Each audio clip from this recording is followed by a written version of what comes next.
السلام عليكم اخواني اخواتي، كنتمنى تكونوا بأتم الصحه والعافيه وانتم كتشاهدوا هذا الفيديو.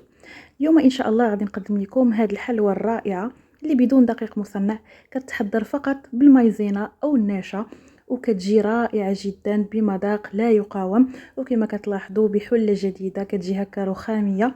الا بغيتوا تعرفوا المكونات وطريقه التحضير بقاو معايا لنهايه الفيديو، كنتمنى لكم فرجه ممتعه.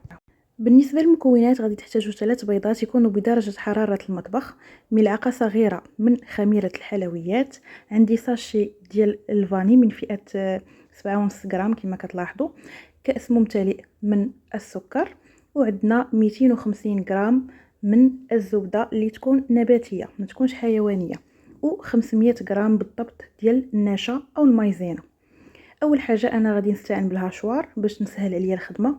غادي نفرغ فيها البيض والفاني والسكر، وايضا غادي ندير ديك الكميه ديال الزبده 250 غرام، يعني علبه كامله ديال الزبده. غادي نحاول نطحن المكونات جيدا تتولي لي على شكل بوماد، وبعد ذلك غادي نفرغها في واحد الوعاء اللي غادي نخدم فيه العجين ديالي. تقدروا تستعينوا ايضا بالعجانه. ومن بعد غادي نبدا نضيف النشا ديال الذره او المايزينا على دفعات تتجمع ليا العجين ديالي.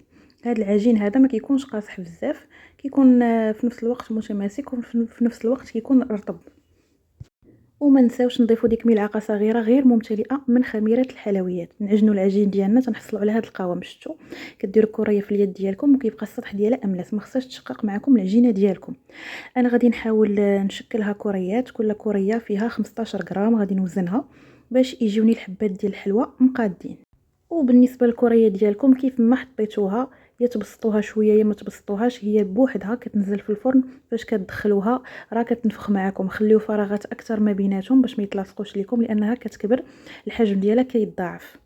وبالنسبه ليا كندخلها الفرن مسخن مسبقا على درجه حراره 180. النار كتكون فقط من الاسفل، مجرد ما كتذهب لينا عاد كنديروا النار شويه من الفوق، وكما كتلاحظوا كتاخذ غير لون ذهبي اللي خفيف، ما تحمروهاش بزاف.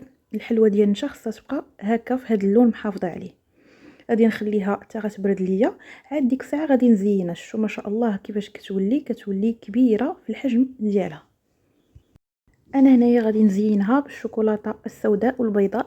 هنايا ذوبت الشوكولاته البيضاء كما كتلاحظوا في حمام مريم، وخليته تحت منه البخار باش يبقى ليا هكا سايح ما يجمدش معايا.